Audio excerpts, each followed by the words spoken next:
The following video is a review of a collectible that has many small parts that present a choking hazard, as well as many sharp edges. Thus, this review is for adult collectors only. All appropriate safety measures should be taken when handling this product. What's up, comic book fans? It's the Emerald Enthusiast coming at you with another action figure review. And I am so excited to be reviewing the Hot Toys 1/6 scale Venom Let There Be Carnage action figure of the Lethal Protector himself, Venom. In 2018, we finally got to see Venom in live action, and 3 years later, we got to see the clash that I had been waiting for since 1992, Venom vs. Carnage. And now I get to review this Hot Toys Venom on my channel. So let's take a look at the package details now. The box comes with this slip cover, and I believe this is a spot gloss finish because Venom is very smooth and reflective, and the background is a rougher texture. And as I pan the camera up here, you'll get the idea of just how massive this figure is. I just can't wait to get this figure out of the box. There is a wealth of product information on the back bottom of the slip cover, and on the very top, once again, we see the Lethal Protector himself, Venom. Here's a quick look at the top of the box. The bottom of the box features the movie's title card. Here's a look at the front of the box without the slip cover. It features this action shot of Venom trailed by Carnage. The back of the box features this really cool collage of product shots. And I can wait no longer. Now it's time to bust this figure out of the package and see what's inside.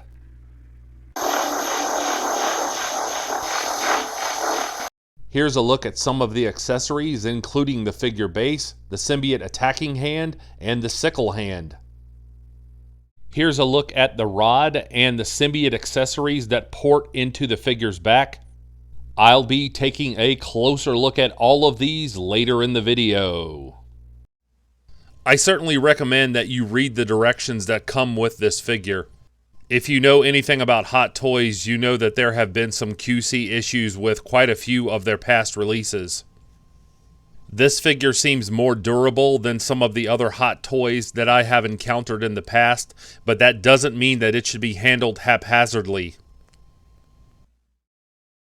As you can see, this figure has numerous small parts, so take your time and handle with care.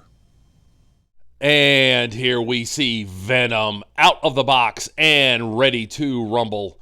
This is one of the greatest action figures that I have ever seen, and since this is my favorite Marvel character, I am overjoyed to have added this to my collection, although I do have some minor criticisms.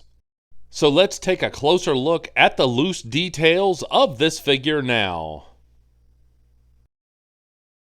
This figure comes with a plethora of accessories, including 4 alternate hands, and this is the pointing hand.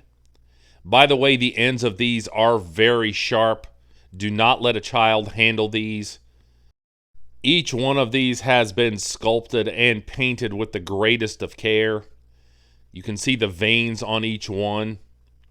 This is the set of hands with which I will be displaying my figure. And you can see just how slick and alive they look. That's one of the strengths of this figure. And here we have the gripping hand, and there actually is an accessory that goes with this, and I will get to that later. This is not very pliable though, so don't try to force the fingers open. You would certainly do damage. And as you can see, these just port onto the wrist pegs. Here's a look at the 2 alternate head sculpts as well as the 3 tongues. Now, I don't necessarily think that we needed 3 tongues because they're not that different. And since we have 3, I would have liked for at least one to be covered in drool. Here is the open mouth head sculpt, and this is absolutely gorgeous. You can see that extra red flesh on the sides, but the sculpting here is just excellent. Look at the paint applications on that and the finish. Now, the tongues are held in place by a magnet, and I'll be putting those in the figure's mouth in just a minute. But here is the Eddie Brock head sculpt. You can see that half of the mask has peeled away to reveal Tom Hardy underneath, and this likeness is spot on. This is the highest level of paint applications and sculpting. The teeth are pulled away from the face and pointed outward. That is movie accurate. Each of the head sculpts is held in place by a magnet, and I do have one issue with that, but I'll get to that later on in this review. Here is one of the tongues in the open mouth head sculpt, and this is absolutely gorgeous. It looks very realistic. Again, there you see the magnet. Obviously, don't rush when you're changing these out. You certainly wouldn't want to chip any of the teeth. And here is the third tongue. All three of these have the texturing of an actual tongue. You can see just how slick and realistic these look. And on each one of the head sculpts, the eyes are outstanding. They actually look like they're alive, and they really add to the screen accuracy of the figure. Now let's have a look at the feet and lower legs. And I'm not the biggest fan of Venom having toes. Now, these are screen accurate, and lots of artists have drawn him like this over the years. I just prefer the boot style feet. The skin on this figure is a rubbery type of material, and although I think that there is a risk of some damage over time, it has resulted in a very realistic looking musculature. As you can see, the figure has these massive defined calf muscles, just the way that Venom did in Let There Be Carnage. Here's a look at the quadriceps, and just like the calf muscles, they are massive. You can see all of the definition there, the way the light reflects off of them. There's also good definition back here in the hamstrings. The hip area feels especially vulnerable when posing the figure, and I'll talk more about that in the articulation segments. Here's a close-up of the torso, and I was very satisfied with the size of Venom in these two movies.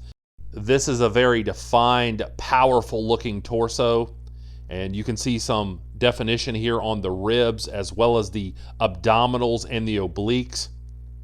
As you might expect, this is a pretty hefty figure, and I just think that Venom's size is an indispensable part of this character. Whether he's a villain or an anti-hero, he's got to be colossal and threatening, and we certainly see that here with this figure. I really appreciate all of these veins that are snaking through the latissimus dorsi and the pectorals. That level of detail just looks spectacular. I understand that some fans feel that Venom is not complete without the spider symbol. But he hasn't been solely dependent on Spider-Man for so long as a character in the comics. And of course, Spider-Man has yet to show up in this particular franchise. So I've really gotten used to this look. Here is a close-up of the arms. And once again, you can see the light dancing off of the rubbery skin. This material really represents the symbiote well. Like other figures with seamless joints, I've got to say be very careful when articulating the elbows, because it feels like that could easily damage that area. There's a look at the definition on the inner biceps. Hot Toys tried to reduce friction here in the shoulder area, and I'll talk more about that when I get to articulation. But here you see the definition on the triceps and the striations on the deltoids. This is really magnificent musculature. While I'm taking a look at the arms, I changed out the hands, and there is the pointing hand. And here is the gripping hand, aka the rod holding hand. And here are the open hands. Hot Toys refers to these as the attacking hands. I really appreciate all of these. My only criticism is how difficult it is to change these out. It hasn't been easy for me to get them on and off of the wrist pegs. As I said, this figure comes with a myriad of accessories, and here we see 3 more. On the official list from Hot Toys, we see 1 symbiote sickle hand and 2 symbiote attacking hands.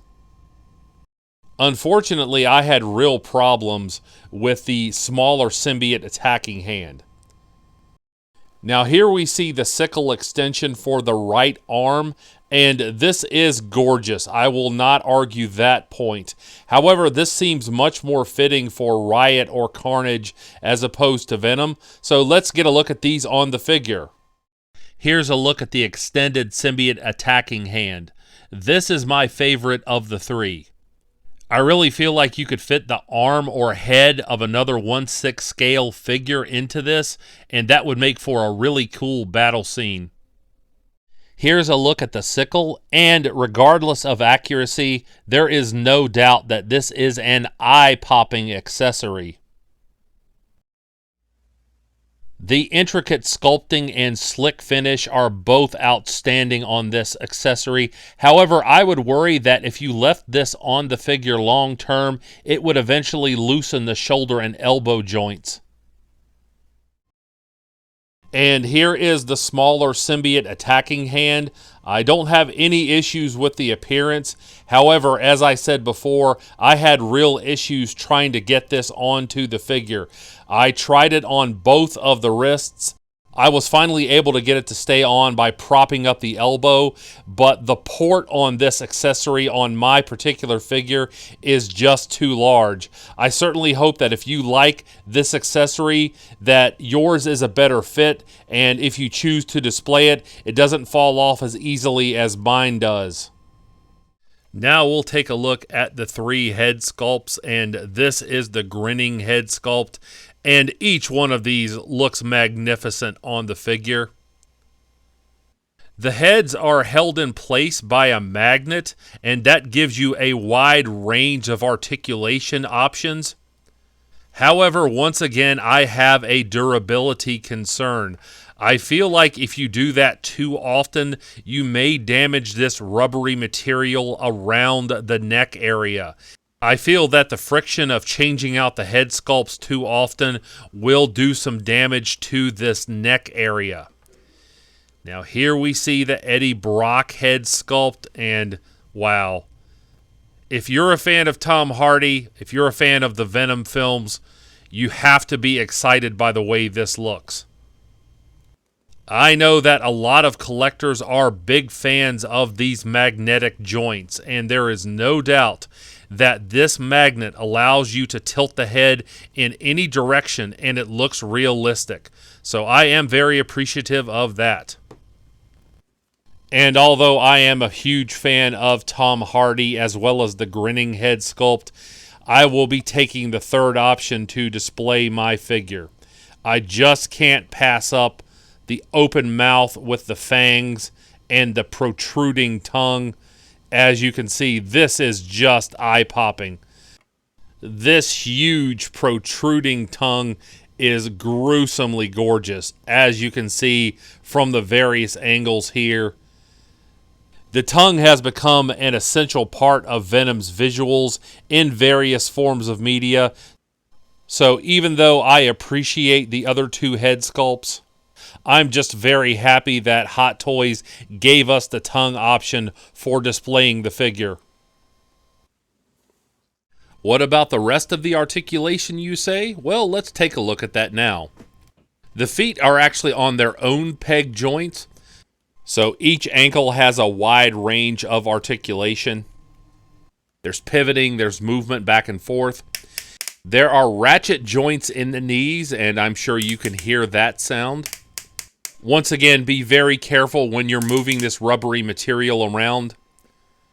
And now for the part of the review that makes me the most anxious. These legs are on these drop down joints, and you can see that I just pulled them into place, and that allows you to make the figure kick forward that far.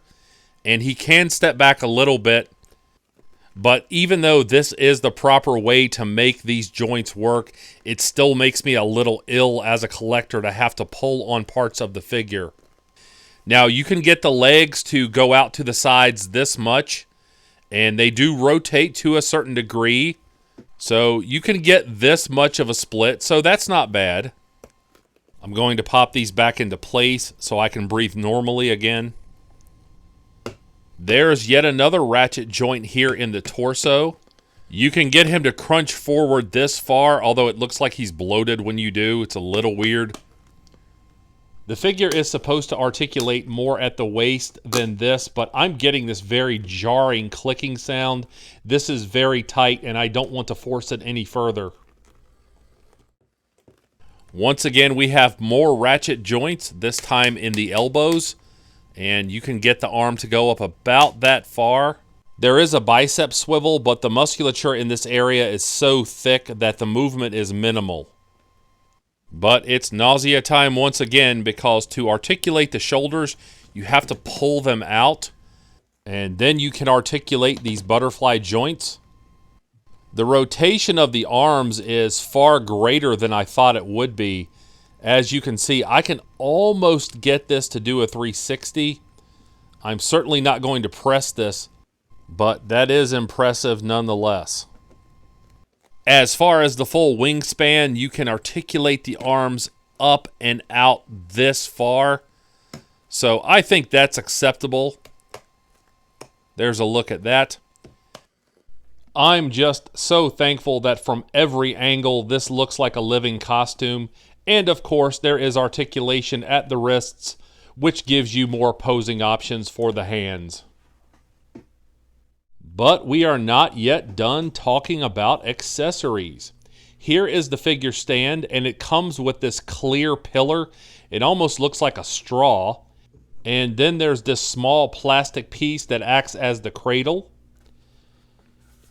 And here is a closer look at the base. Once again, we get this spot gloss with the title card. And this looks really cool. It says Venom on the front. There's some product copyright information on the bottom. But this stand is very helpful, especially if you decide to display the figure with the other accessories that I'm going to talk about next, because the stand holds the figure in place and makes it much more balanced. And still, we have even more accessories for this figure. These parts port into the back, and this will allow you to display the figure looking like portions of the symbiote are coming out and attacking. And we even have these portions here that have the little Venom symbiote heads on them. As you can see, these are wired pieces, and they stay in place very well.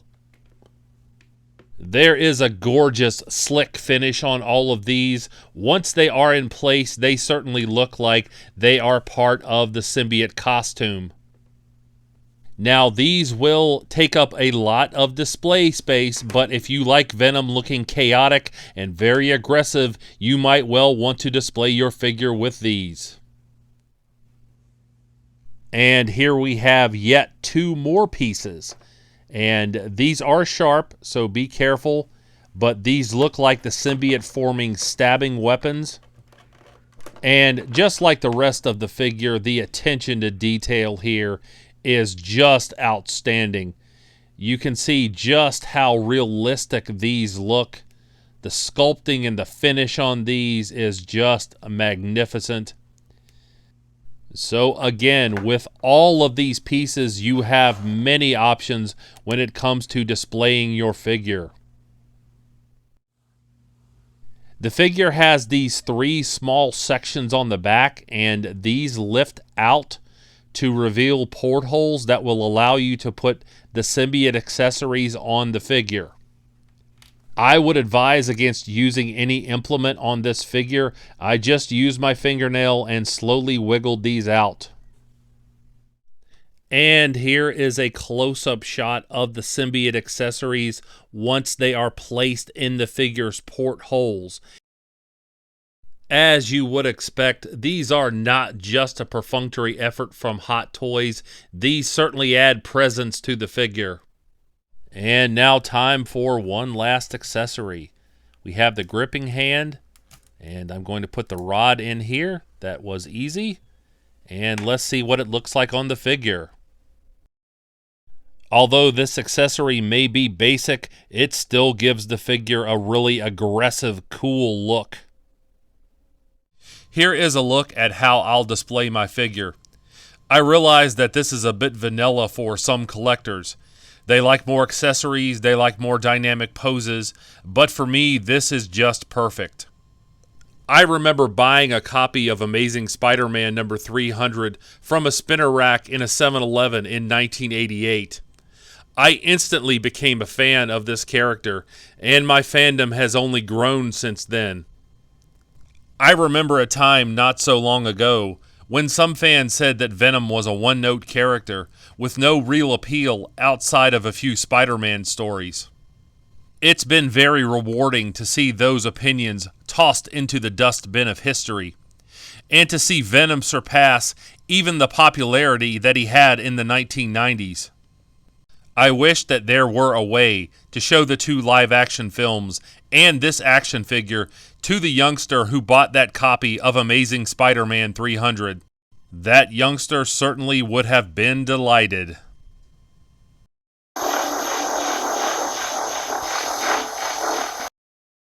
If this is your first time viewing my content, I certainly hope that you enjoyed this video. If so, please like and subscribe. Also, let all of your friends know about this channel as well. I would certainly appreciate it. And please make sure to check me out on Multiverse Musings, the vidcast, and that's available right here on YouTube, where we talk about all of the happenings in the comic book world, including the Marvel Universe. And I'll be back with more comic book related content soon. But until we meet again, this has been the Emerald Enthusiast, and thanks for watching.